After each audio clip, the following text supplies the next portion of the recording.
What do we have here? Seems like you're in need of some assistance, little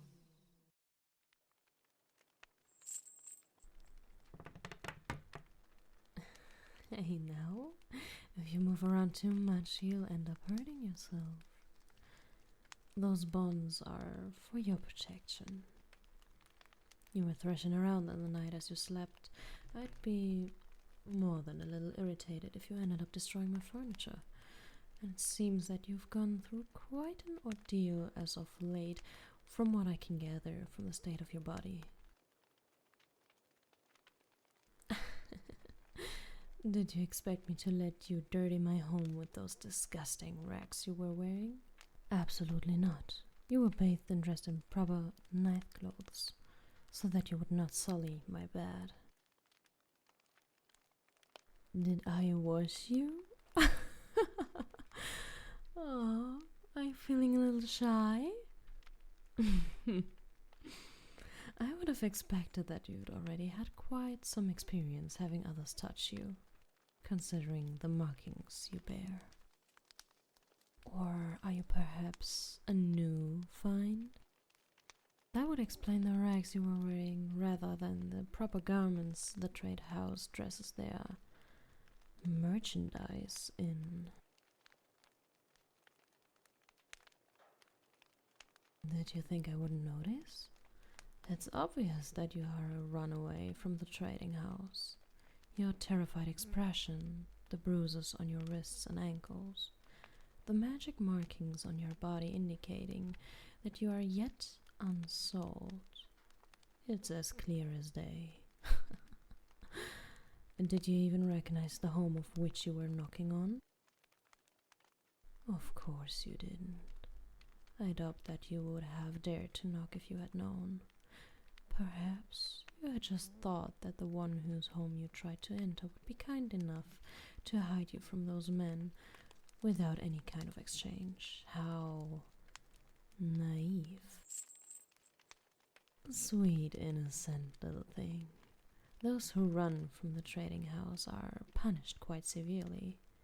You must have known that. They do often make examples in front of the newly found merchandise in order to dissuade just this thing from happening. How lucky for you that I was the one who found you, rather than some brutish thug who wished to use you thoroughly before sending you back. You're quite delicious looking after all. Why, I suppose there's nothing stopping me from having a taste of you myself, although I prefer to... Who am I? Well, since you're so curious, I suppose I'll indulge you. I've been bored for quite some time after all, and finding you at my doorstep, wrecked and passed out while those men go door to door frantically looking for you, has turned out to be a nice little form of entertainment. I'll indulge your curiosity since you have already been such a fun little thing so far. I, my dear, am one of Nocturne's offspring, a vampire, if you will, although that term is so boorishly outdated among our kind. Calm down, little one. I'm surprised that you're not already aware, considering that you are not already bitten. But I'm not the one of those new bloods who can't control my hunger in the proximity of an admittedly wonderful smelling little human. No, I am what we refer to as an elder blood. We have quite a bit more taste than just going around biting any human we see. No, we elder bloods are more selective with those we decide to keep. Humans with pure flesh, with high quality essence, much like yourself. These are some of the qualities that we look for. It is why the trading house exists, and much of why you were most likely chosen. I'm sure that they must be furious to have lost such a high value asset as yourself. It is clear from your scent that you have vastly superior qualities than other humans, and from the markings on your body, it seems that you were to be sold to some discerning elder. Pray that they are as kind as I. Me?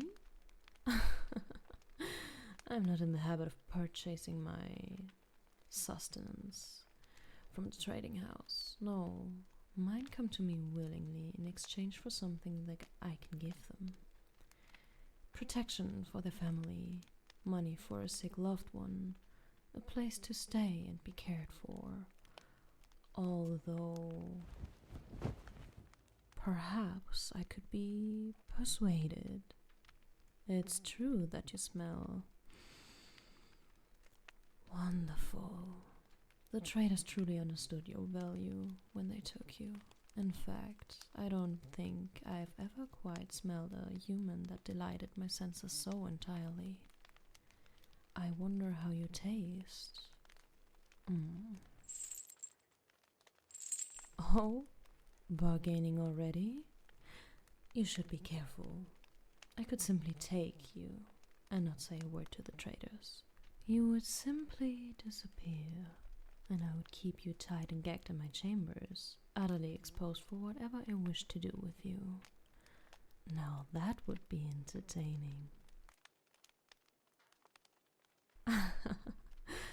You have quite a mouth on you, don't you? It's true that food tastes better when it is not struggling. There's a good reason why our kind are known to use our charm on yours before we partake in our meal. Your essence tastes richer and more full of life when you're not frightened and tense. So, you wish for me to purchase you? I suppose that could be arranged. I imagine from your scent and appeal that you would be sold for quite a large sum.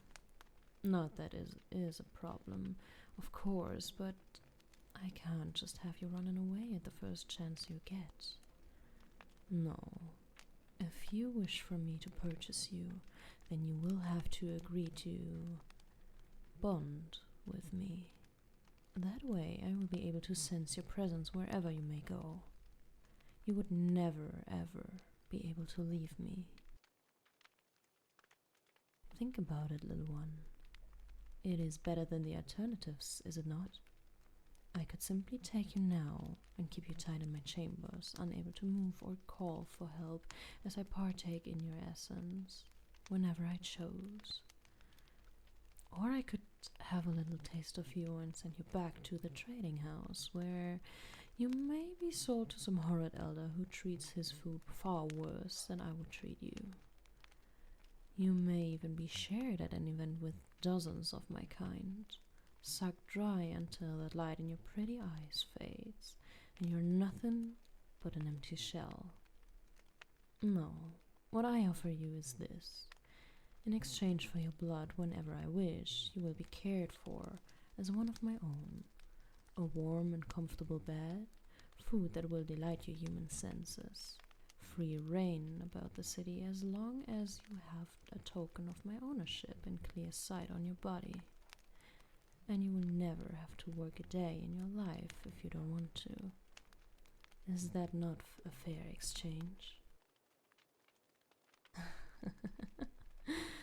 I'm glad to hear that you think so too. I suppose the alternatives are too unpleasant for you to risk them, no? I see that you have not only the looks for a high-quality meal, but the brains for one too. The traders? Oh, don't you worry your precious little head about them. I simply need to mark you as mine, and I will deal with the rest. They will be sure to have few complaints about your preemptive ownership, once I have one of my servants send them a generous amount of gold and a notice of your new bond. If I'm honest, if you had not chosen to accept my offer, I may have decided to go to the auction house myself and purchase you anyway. I simply wanted to play with you a bit. Your scent is intoxicating, and I knew from the beginning that I would have you as mine. Now I must claim you to secure our bond and get rid of those dreadful auction house markings on your body. How will I do that? How do you think? I must inject a small amount of my essence into your bloodstream and mix it with your own. Then those dreadful markings from the trading house will disappear after I secure my claim over you. I think... yes, it is traditional that the claim be on your neck, I believe. Let me just... That should make this a little easier. Now, come here. Good, good. I hope you are as obedient with my claim on you as you are now. Here. This is where I will claim you. Deep breath now and stay still. This will hurt at first.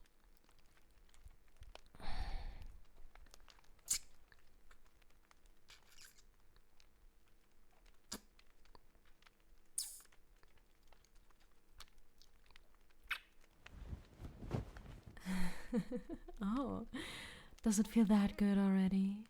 I suppose I could have warned you that a vampire's scent has an aphrodisiac effect. And do you know what else is traditional during a claim? Claiming the one marked in other ways.